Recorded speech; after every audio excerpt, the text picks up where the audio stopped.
hello, ladies and gentlemen. Thank you for tuning in to another episode of the Inside Agents. My name is Maggie and Tim, and I'll be joined by my co-host Nate Matthews.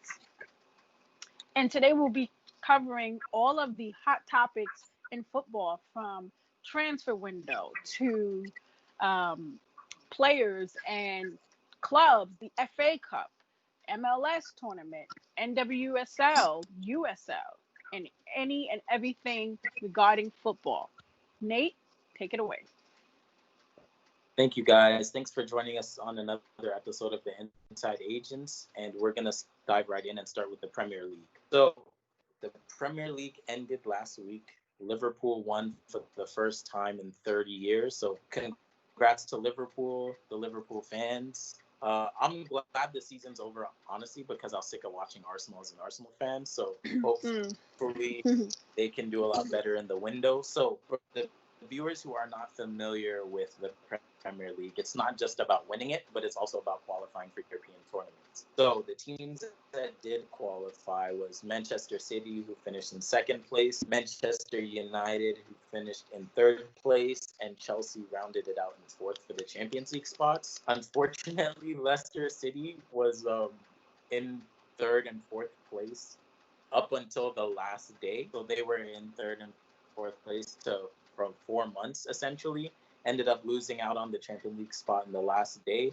Tottenham finished sixth, and they would qualify unless Arsenal lose in the FA Cup final to Chelsea, and then Tottenham would make it. If Arsenal win, Arsenal are in the FA Cup final. So, but who came in number one? Did you mention who came in number Liverpool. one?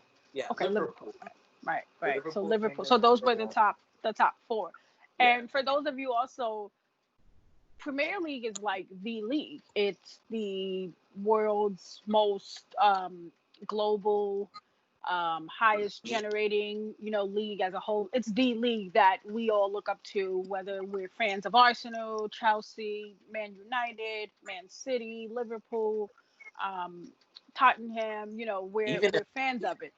Exactly. And then, of course, like as agents, like it's a dream to have players play within the Premier League. And if at some point in your career as an agent and at some point in your career as a player, you want to play for the English Premier League. So it's one of my favorites, honestly. One of my favorites. Exactly. And for the clubs that went down, Norwich City got relegated. They finished dead last. Above them was Aston Villa and Watford. Oh, sorry, Bournemouth and Watford. Bournemouth and Watford, those clubs are going down. But for the people who don't know what usually happens when you go down, because there's so much money in the Premier League and broadcast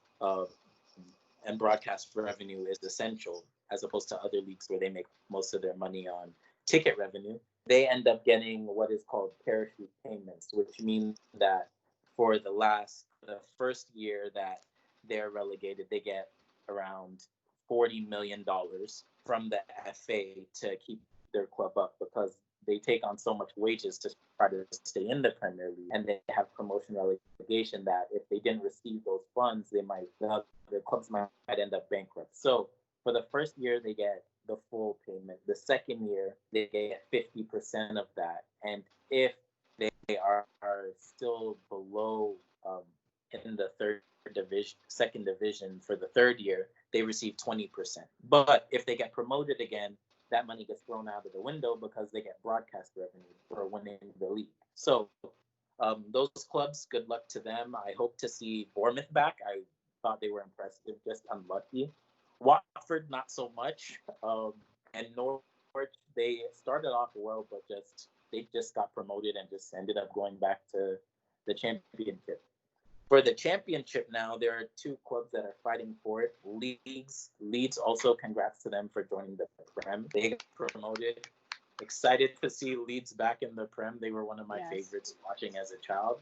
And right now, Fulham and Bradford both won the first leg, so they're battling for the last to come up with the Prem. So that rounds up our Premier League talk. Now we'll go into, you want to talk about the Newcastle situation? I could touch on that. Yeah, I mean, we can touch on that. Did we touch on FA Cup final? Oh, yeah. The Let's two talk about FA Cup teams. final predictions. We don't need to spend too much time on it because we already know, Chelsea is gonna win that. So, I mean, I'm just saying. Man. Uh, I'm just saying, as an guys. I'm Arsenal just fan, saying. I like Arsenal, but let's be real. Chelsea's gonna win that. Arsenal I got the swag. Arsenal has the sauce, but Chelsea, they take it to the hole, man. It's gonna be, yeah. I'm just gonna say Arsenal have won the most FA Cups in English football. So, and last FA Cup final we played Chelsea, we won 2 years ago. So, But that was 2 years ago. but It's a no, different you're squad right. now. It's a You're different right. squad. It's a different squad. Last year, And what we've seen with both of these teams is that you just never know what's yeah, gonna happen, you right? And never that's the know. love of the game too, as a whole. Like you never know what's gonna happen. I'm going with Chelsea. Period. I'm I going with think Chelsea.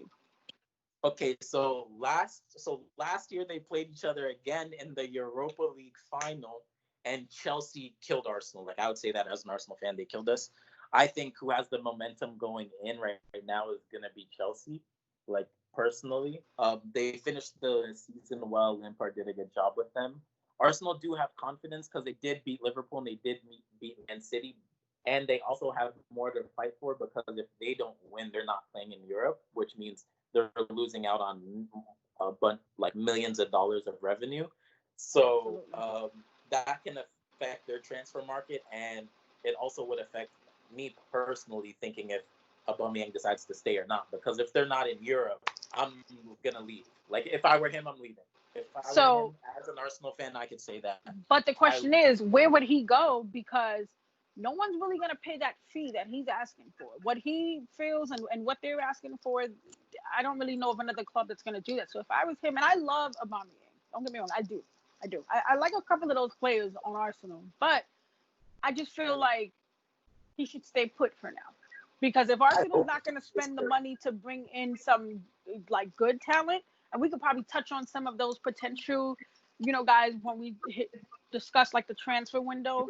But that's all I'm gonna say about Arsenal is that Chelsea's gonna beat them, and I'm looking forward to that. And I'm ready. I'm ready. Listen, because you got to know your boy, our guy on Chelsea is no joke,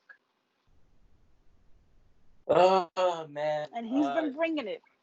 Man. Listen, I'm Christian has gonna been say bringing it, so we'll see. if Christian ends up causing Arsenal to lose, I'm gonna be I'm going to devastated. jump for joy and scream. That's Devastated. all I'm gonna say.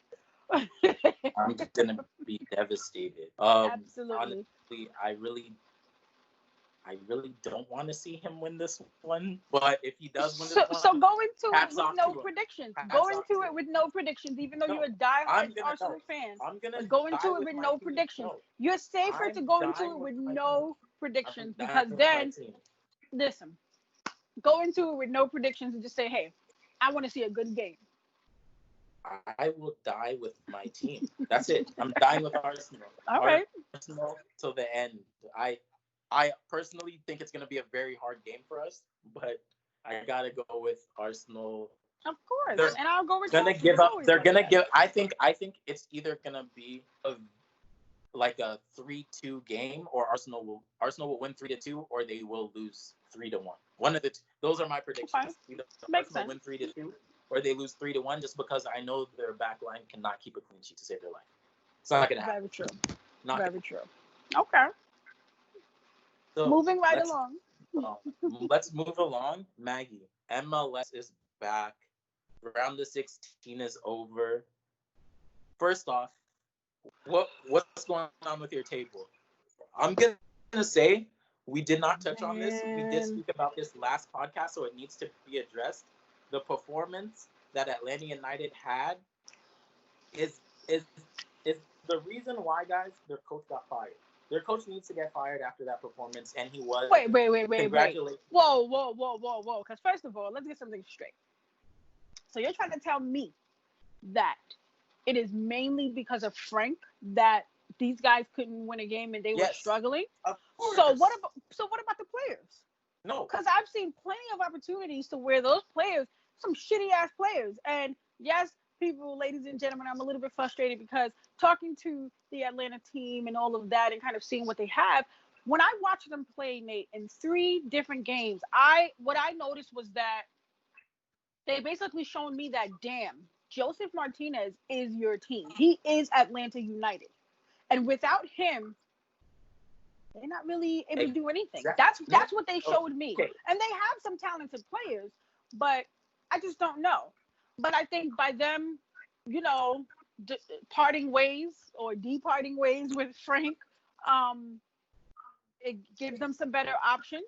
I think we could touch on that from the coaching standpoint. Like if they're going to bring in some new coaches, a coach who I thought would possibly be a good fit. Like I think I had said Darren Moore. I like his style of coaching in England, and I think it would be perfect. You're bringing in an African American. When you talk about diversity, when you talk about Atlanta and the culture of Atlanta, like I just feel like even though him being across, the Atlantic, but I just feel like he would bring something special to the team. Yeah. And of course, you can share your opinion if you think of another coach that would fit in. If I'm gonna talk about a coach, I definitely think, and he's definitely been overlooked, and I don't know why, but I think Brian Haynes definitely should have been in that call. There have been a few articles for the viewers who don't know Brian Haynes. He's coached at Houston for plenty of years. He's developed Eddie Johnson. He's been the assistant for them for a while. He was most recently at Inter Miami coaching their U19 team. He's African American, grown up in the U.S. system. He knows the ins and outs, and he's developed some top players. So to me, I'm just shocked that he's never gotten a call up for any position as a head coach. And I think Atlanta would be the market for it if they wanted to have a first African American coach. American born, yeah, exactly, American born. I agree. He should definitely be in the conversation. I'm not saying he deserves a job, but they definitely should look at him as one of the jobs. Also, congratulations to Tony Annan. Tony Annan was one of my coaches in Georgia way back in the day, and he's now the coach of the USL 2 team. Congrats to Tony. Yeah, Atlanta United too. They won last night in his first match, so congrats. I spoke to him a couple of days ago, actually. Awesome. Just congratulating him. Awesome. No, that's amazing. But yeah, Brian Haynes definitely for the first team. They should definitely look at him. And I think this is why I'm gonna go back to I think the coach needs to be fired, because when I wasn't he already fired? United play, no. When I watched Atlanta United play without Joseph, my thing as a coach is if you know you're missing your star player, you have to figure out a way for your team to play and win without him. Like but that's what I'm saying. They looked so unprepared. Listen, why he needs to let go. me tell you something. I watched Atlanta United, watching them, the first team. I felt like this looks like I'm watching the USL team. No disrespect to the USL team, but maybe even a little bit lower than like Atlanta United too, because I'm like, what the hell's going? I'm like, this is a joke. Like there is no way that if my star player is down, the whole purpose of you having your reserve team, you can go in and get your backup center forward or whatnot to come in and just really, because on the defense side, even they have some guys. I kind of wanted to see George Bello play a little bit more. Yeah. I don't know why they're not, using him as they should, but I mean, I don't know what was going on with that, but hopefully they will make those changes because that's not a good look.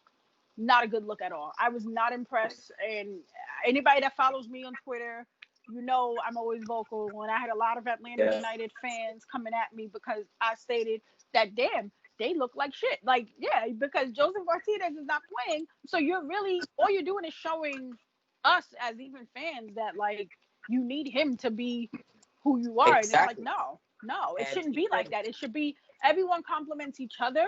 When our star guy is down, that's why we have our backups to be ready to come in. And it's also an opportunity for another you to take your spot. Potential star, for someone to come in and show, like, listen, I'm ready, coach. Like, put me in. Just put me in, and I can do this.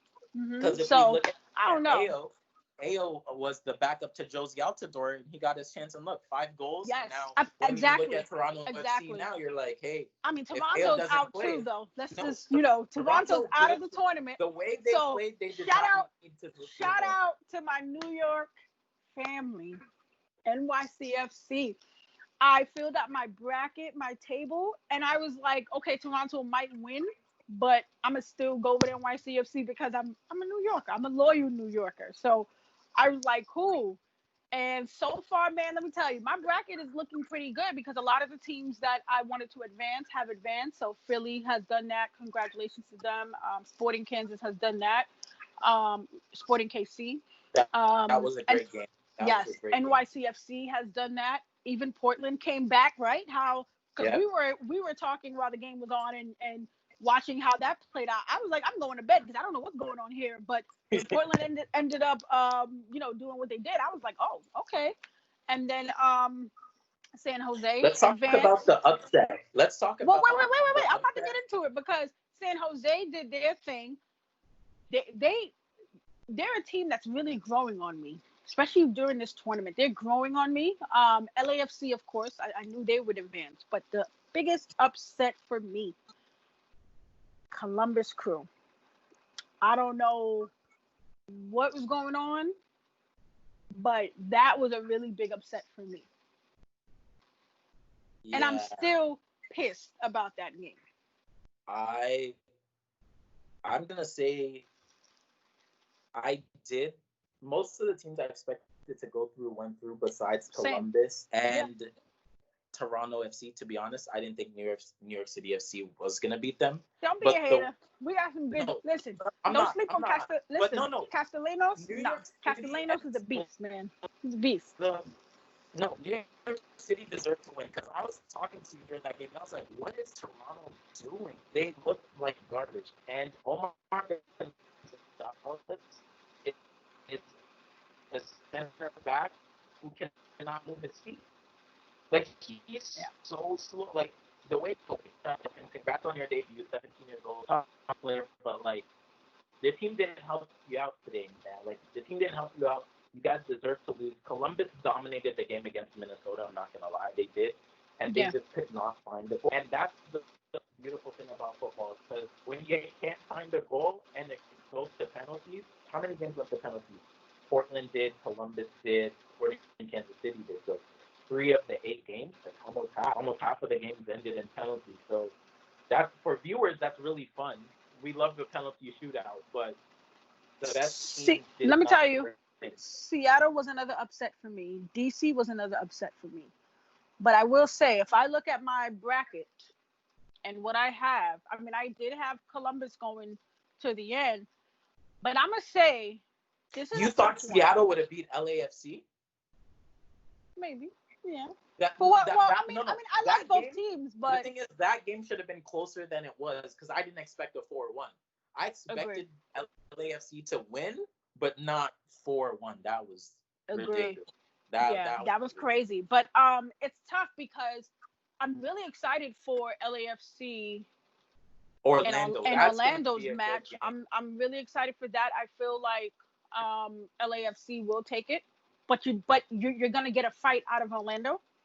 And then I feel like LAFC, I want San Jose to spank Minnesota, obviously, because they knocked out my guys from Columbus. So I'm like, yo, Minnesota, I got a beat down coming for you with San Jose. So I'm looking forward to that match. I think on that side it'll be LAFC versus San Jose. It's hard to tell who's gonna take it, but I feel like that's gonna be a great lineup. And then I feel like I want NYCFC to go far, but you never know what's going to happen with Philly and Sporting Kansas, because I feel like Sporting Kansas can come in, and although I have Philadelphia going towards the end, it could be Sporting Kansas knocking out NYCFC, and it could end up being Sporting Kansas versus San Jose, and I wouldn't mind seeing that.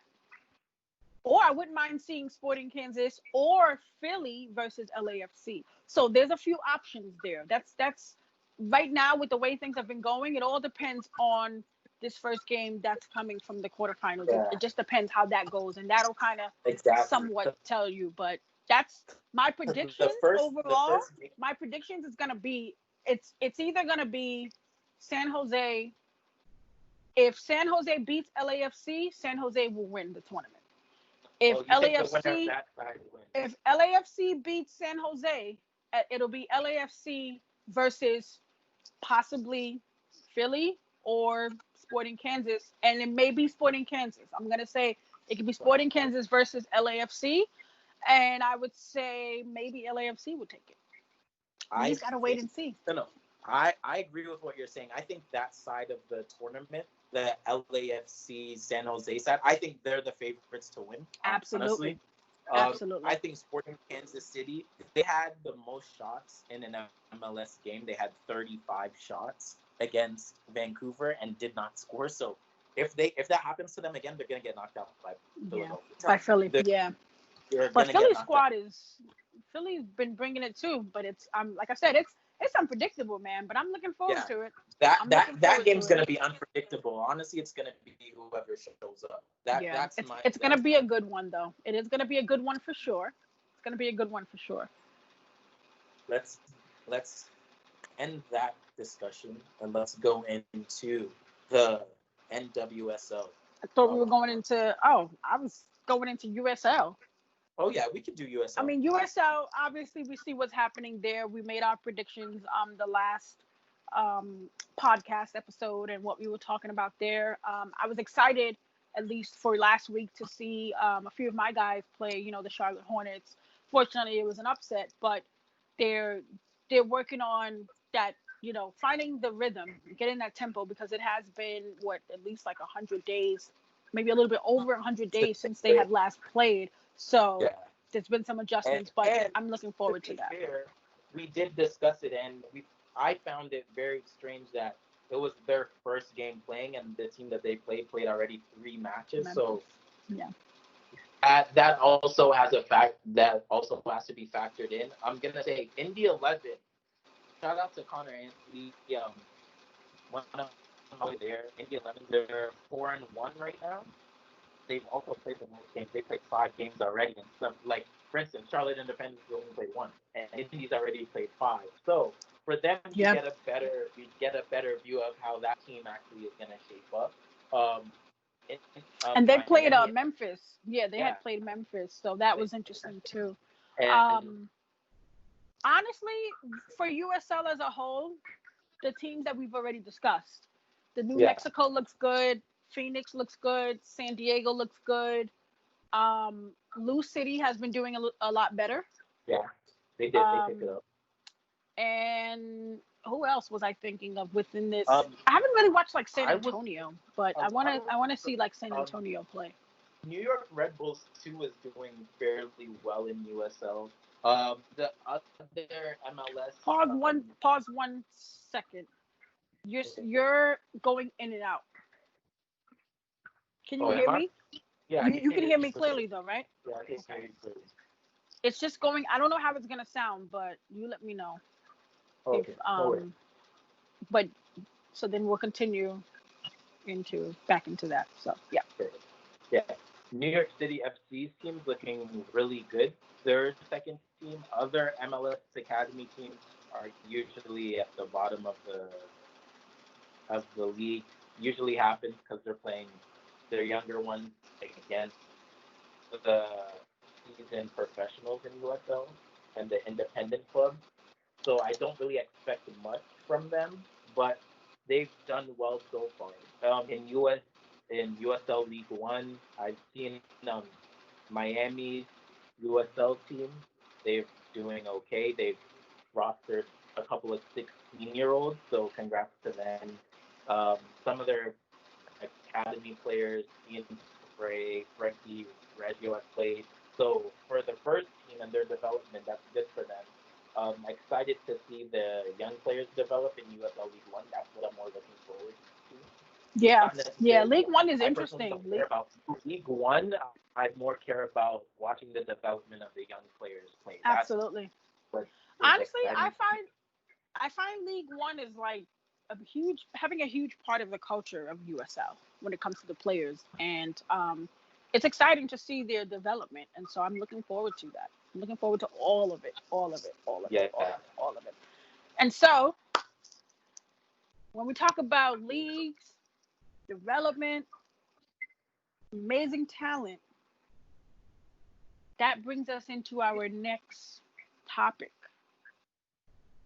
the NWSL. WSL.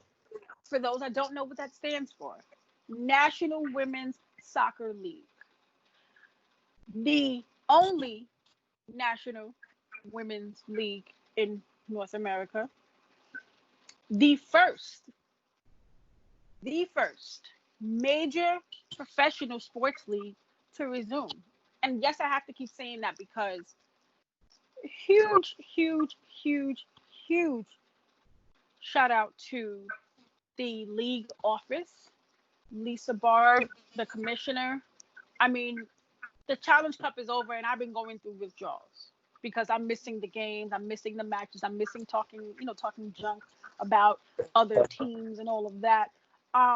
But I just really have to tip my hat to Lisa and the team. They've done a phenomenal job with this Challenge Cup, with this entire tournament, especially during the pandemic.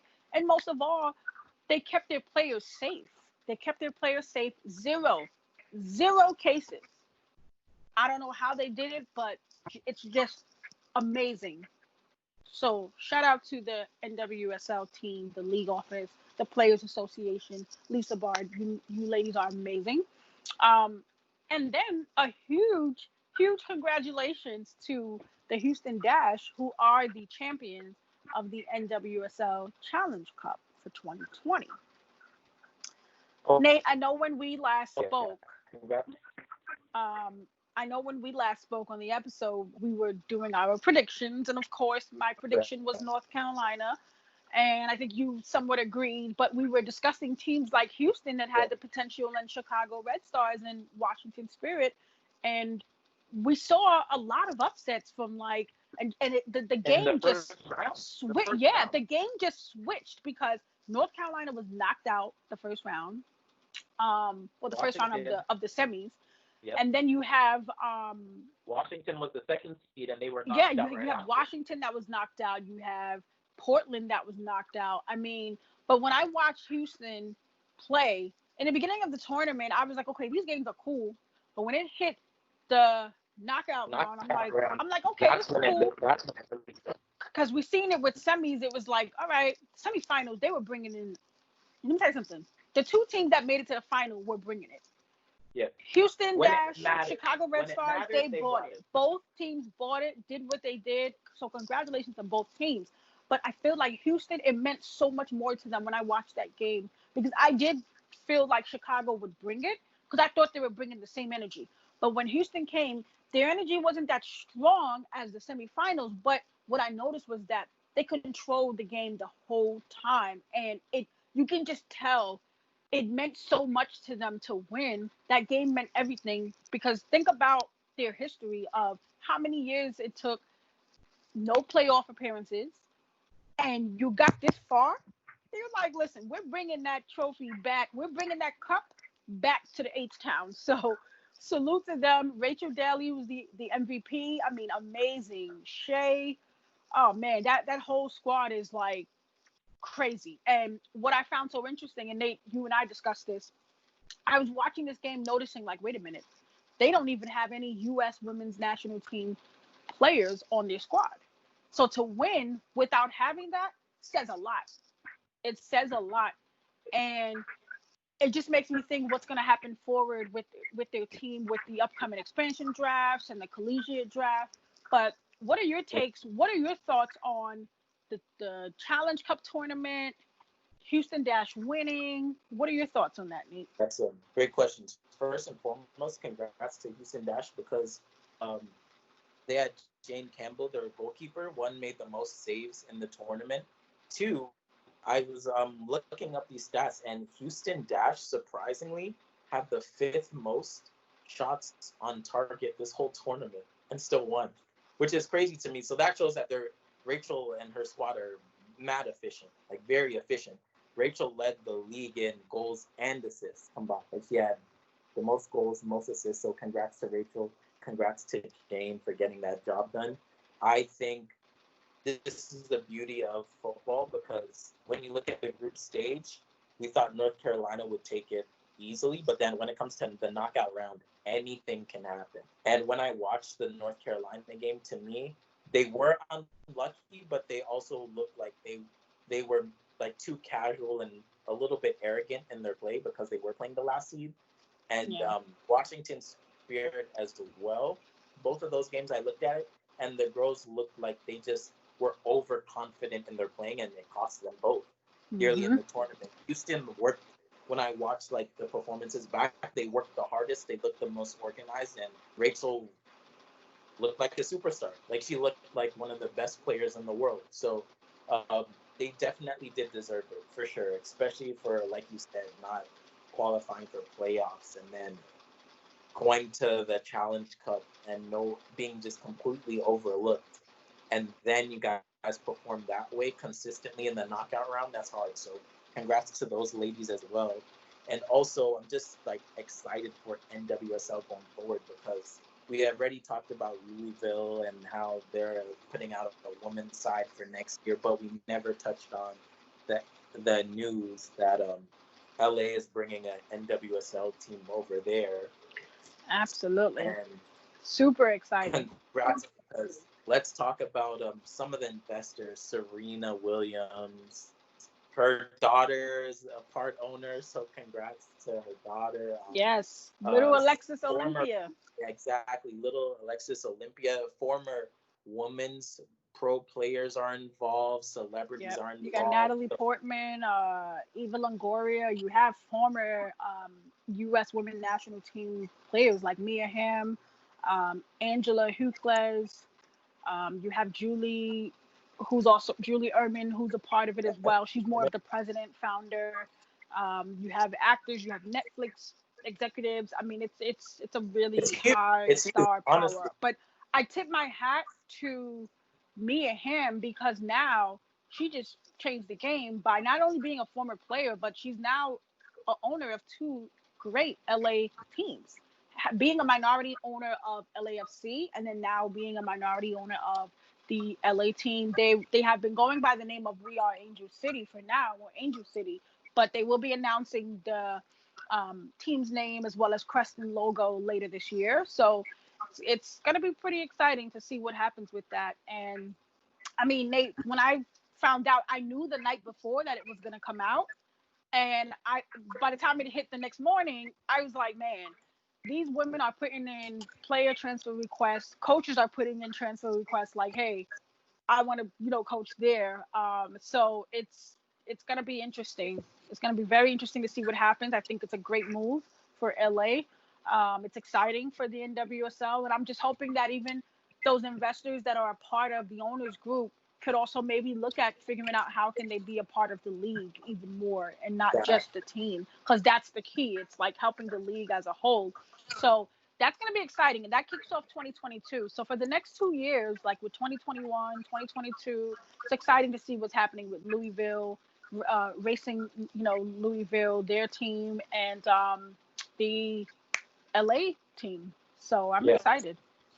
And just to go into our next topic, because personally, the NWSL was the blueprint of this league announcing the return to play, and it's the CPL, Canadian Premier League. So for those who don't know, this is the second year that the Canadian Premier League has been an established league in Canada. It's the first Premier League.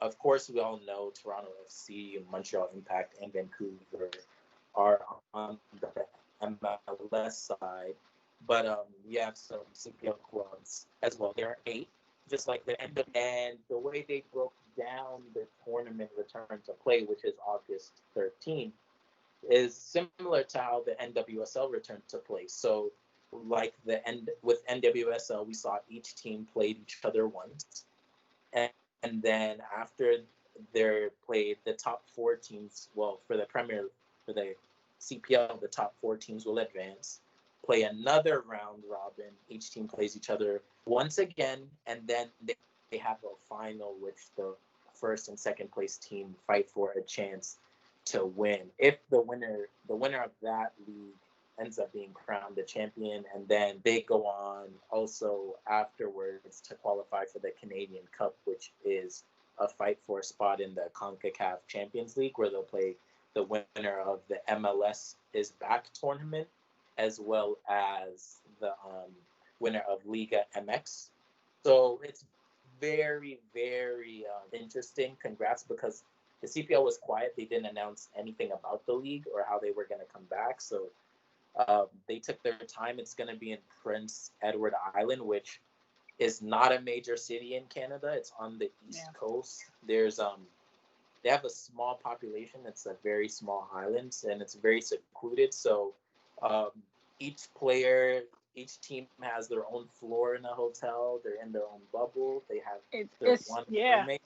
It's gonna be good, and it can probably also help them to kind of manage obviously COVID and everything. Yeah, so that's good. So salute to the CPL for that. I was checking out a couple of things that was going on and kind of seeing their return, their announcement of as far as like returning back. So I thought that's super cool, and I'm excited. I'm looking forward to it also. Yeah, should be mad cool. Let's talk about the Champions League. Killian. Coupe de France. Coupe de France. Congrats to PSG. First of all, super congrats to my family, my PSG family. This is their 13th time winning. 13 guys, not 1, not 3. 1 and 3, 13. It's a amazing. It was amazing, but it was also sad because, of course, one of the star players got taken out. In the world. You know what I'm saying? Got taken out. The leader of the next generation got taken out. The FIFA cover 20. The FIFA Cup, yes, the FIFA 2021 Championship League cover. Guy is like star is down, but he'll be down just for a short time. He'll recover nicely and bounce back. But Kylian Mbappe, guys, like it was unfortunate, but I love that Neymar and team stepped up, and that's what I'm talking about. Like when we were talking about Atlanta United, that is the example. Mbappe went down in the middle of the game. Bet Neymar says, "You good? No problem. Guys, boys, let's do this." And they did that. That's what Atlanta United should be doing. But that's a whole nother situation. But it's exciting, man, because a lot of people thought if Kylian goes down, these guys won't qualify for, or it leaves room for, some of these other clubs to come in, like some of the other French, clubs. And I kind of laughed because I'm like, did you guys forget the players that's on that squad? Like, it's not just in my. I heard that Kylian was going to be out for 3 weeks. So I know they play in 2 weeks in Champions League. So he may miss the first round, but be back for the next round. Will PSG pull it off? I think so. Like you said, it's not just Kylian. They have Neymar, Di Maria, Cavani, Icardi. Like, they have some top players. Marquinhos, Thiago Silva. Like, they have like a roster of top French players. They do. So I think honestly, regardless if Kylian plays or not, they should be able to win. They should be able to win. Absolutely. And we're just I'm excited. I wish we could have been there to watch it live, of course. Champions League. I had my heart set on going to Istanbul, and I had my ticket and things like that booked, but of course with COVID, you just never know. So now I'll just be at home watching it unless I'm able to get on a flight and get past all the madness to get there. But if there's no fans and nothing like that, then it would be a waste of a ticket. So I'm gonna just probably stay back in the States and just watch it like everyone else. Yeah, like everyone else. Yeah. Now, transfer market opened the 27th. It has been crazy. So supposedly City and Pep not happy with finishing where they did in the table. So they've agreed 2 deals as of today. Nathan Ake, one of them, Furlan Torres from Valencia, another. So Nathan Ake, a center back, definitely going to help out their back line because City's back line, they have Fernandinho, who's a center mid playing there. They've tried everyone, but they just haven't filled that role since Company left. So Nathan Ake, I think he's very talented, came from Chelsea's academy, was at Bournemouth. Congrats to Nathan for getting that done. Very interested to see him in the City colors. Furlan Torres from Valencia, another player, top player. They paid 20 odd million for him, I believe. So they've already strengthened their squad. We've seen Chelsea, Timo Werner signing, but Giroud's been playing very well. So that's another interesting transfer over there. It's quiet. Arsenal, last rumor they had, Thomas Partey, Atletico wants 50 million. Arsenal only want to pay 25. So that was not going to get done unless Arsenal want to. So unfortunately, Arsenal is going to lose out in this market, in this transfer window. Arsenal is going to lose out. So we move right along past that because if they're not going to spend it, they're trying to spend what? I want to say like maybe 30 or 40 million less than what someone like Thomas wants.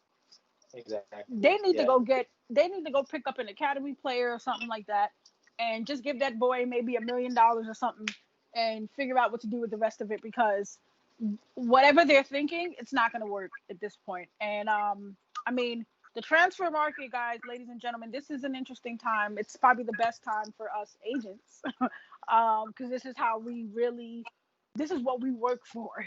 This is what we live for, is this part. Like, this is the bulk of being an agent, is the transfer window. And it's probably one of my favorites. And Nate, I don't know about you, maybe I'm assuming it's one of your favorites too.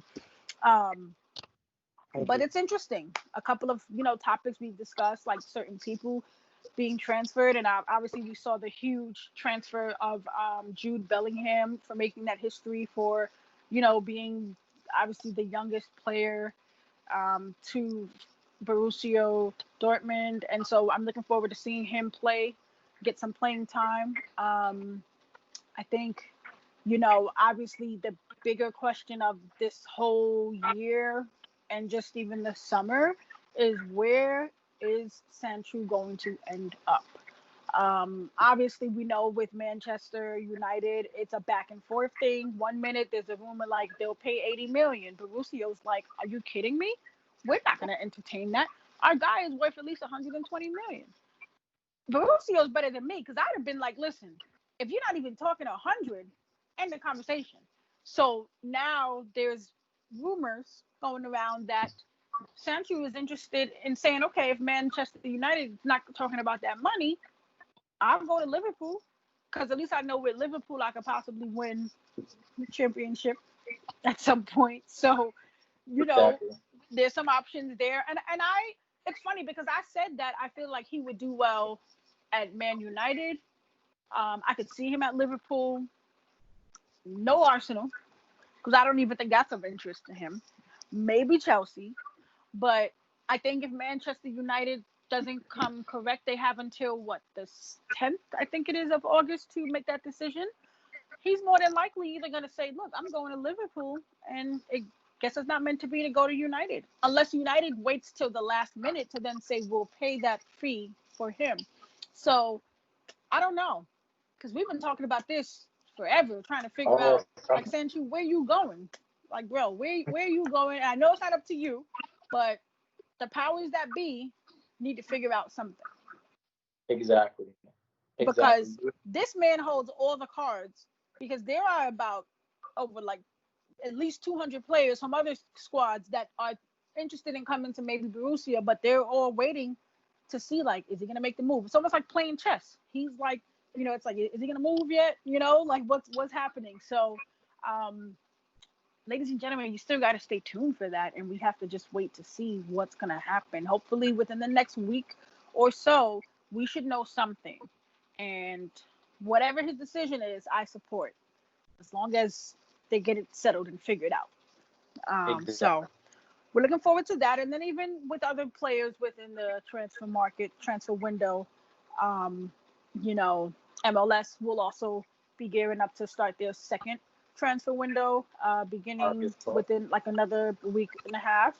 So that's going to be interesting to see what happens with MLS. MLS, I'm sure, is definitely going to kind of follow what Europe is doing. So what the EPL is doing, what Bundesliga is doing, and kind of see where can they get their hands in to make their squads better. So definitely got to pay attention to that. And yeah, I mean, it's crazy when we talk about transfers, because even on the women's side, you have women like Sam Ewis that's deciding to go to Man City. And the rumor is that Rose Lavelle is thinking about joining her. Wow. And what I noticed is that because it's so unpredictable of what's going to happen with NWSL, I believe that by January, you're going to see like an exodus of women exiting, NWSL and saying, well, you know what? Since they're not playing, I'm going to go to Europe, do this 1-year deal, and then you guys let me know what you're going to do afterwards. Yep. That's so very good. Very, very, yeah. It's true, because leagues need to figure it out. Yep. Honestly. Because you can't wait till the last minute, because now the Challenge Cup is over. So what are you going to do? Because you have some qualified girls these women are trying to figure out what's next. And there's nothing better than not knowing what's next, because it's unpredictable. You don't know. It's like, that's uncertain. And this is their job. So that's I'm working and I don't know whether I'm going to have a job today or tomorrow, So, exactly. So I'm not mad at the players doing that.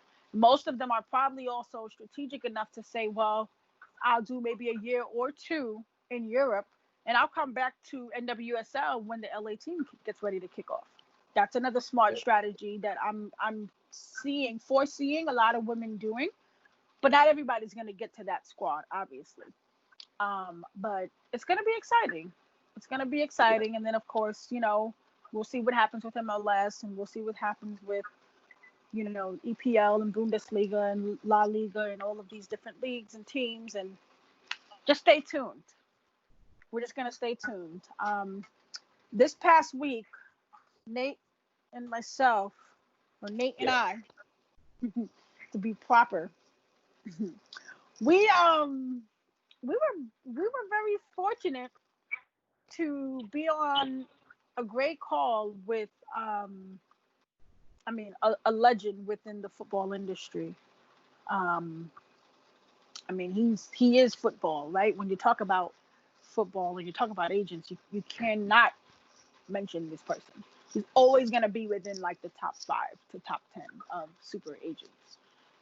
The lovely Jonathan Barnett of Stellar Group Limited out of the UK. And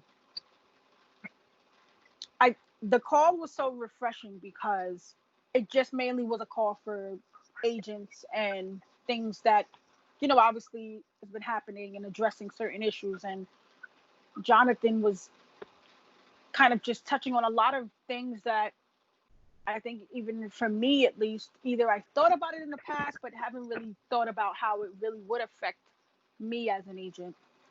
And so I just was like, one thing that I think even Nate and I can agree on is that man is about his money, and he does not play. He does not play. Give that man his money. He don't care what it is. Pay him. You know what I'm saying? Pay JB his money. But it was just truly an honor to kind of, to be in that situation and to be in his presence, and just to have his presence, a part of the call. So it was really good. And a lot of stuff was happening. Learned a lot. We were on a call with Jonathan, and I really appreciated it because Jonathan and Stellar, the biggest agency in the world, commission-wise, and Jonathan Barnett has sold commissions where that changed the industry as a whole. So he's done the biggest transfers in the world with Gareth Bale, and not even that, but just the fact that he spoke up about how what people don't understand about agents is a lot of agents have not been paid as of yet. So like the season has started, players have been played, and agents have yet to receive their commissions that have been owed to them since January and May. So Jonathan did speak up for all of us. I really appreciate it because every agent's going through it. Every agent is going through it. No one in the meeting mentioned it to the FA. Jonathan did. So congrats to Jonathan. Thank you, Jonathan. And also for the other agents out there, make sure you guys are following what's going on in the world of like football and FIFA and agents right now, because Jonathan did acknowledge the fact that we all need to support each other in what's going on with FIFA. If you don't know about it, I think everyone, even if you're just a fan of football and a fan of like finance, you should definitely, or even on the legal side of things, definitely tune in and see what's going on in FIFA, because that's just a whole nother topic we need to discuss that we do have an episode coming out on, just the new regulations and what the industry would look like post FIFA's new regulation and registration rules. That we could talk on for like another hour, but just Jonathan Barnett, all the other agents that were on the Association for Football Agents as well, the English FA, thank you, because I know it was hard for them to actually have to listen to agents like basically speak up for themselves and just say, yo, this is not right, and just not understanding, and the FA trying to answer the questions to the best of their ability right now, because COVID is tough on everybody. Like, it's not just the teams, it's not just the clubs, it's not just the federations. Like, agents independently put in so much time and investment into each player, and then for us to like not get dates on when we're going to get paid is just like if you were to work and your boss tells you, hey, yeah, thanks for working, we're going to pay you, but like we don't know when. Yeah. So yep. Of course everyone's going to be like, wait a minute, hold on, we've been working for 6 months now and nobody's received anything. Not nobody. So it's like it's time that agents do band together and just fight for our rights, employment rights as a whole, because federations are doing it. Players get backing, federations get backing by FIFA, but it seems like when it comes to agents, FIFA never really supports agents and what's going on in football. So I really appreciate for Jonathan, Mino, George Mendez, those guys for fighting for agents and like legally actually putting their money where their mouth is. And other agents know where you can donate. There are donations for the cause for us to have our voices heard and our rights actually be put into law, because as of right now, agents are working and not getting paid, just flat out simple.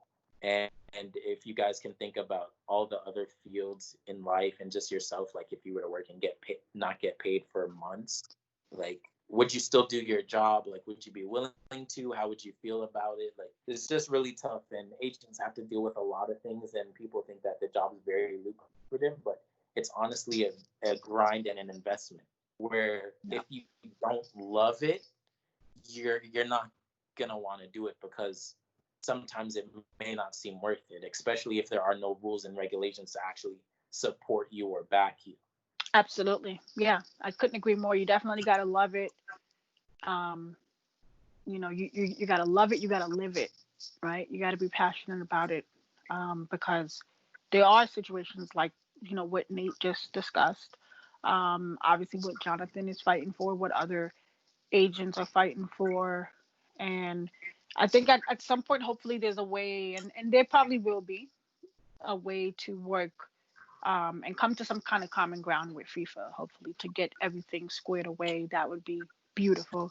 And then probably doing the same thing with the federations, because there are some federations that, yeah, I don't know. It just, it's crazy to me. It's crazy to me, but that's a whole nother conversation. And once again, we're just super grateful to Jonathan Barnett and the FA, and just all the other agents that want to collab and want to kind of stick together and work as a unit, because we're better united than divided. And so it just makes so much more sense. And so that's where I'm ending it. Yes, and also we're very grateful to all you listeners as well. So, guys, thank you Absolutely. for continuing to support and follow the Inside Agents, guys. Follow us on Twitter. Reach out to us on Instagram, because you guys can follow us during everything football. Maggie and I are tweeting about it, sharing our opinions about it. And we'd love when you guys reach out to us and give us your feedback as well. Absolutely. Please do. Yes, please. Follow us. Follow us And on social. If you have questions, ask us questions. If your players looking for agents, Nate, myself, we're here, just to even be that resource for you guys. So do that. Thank you guys. Thank you guys so much for tuning in.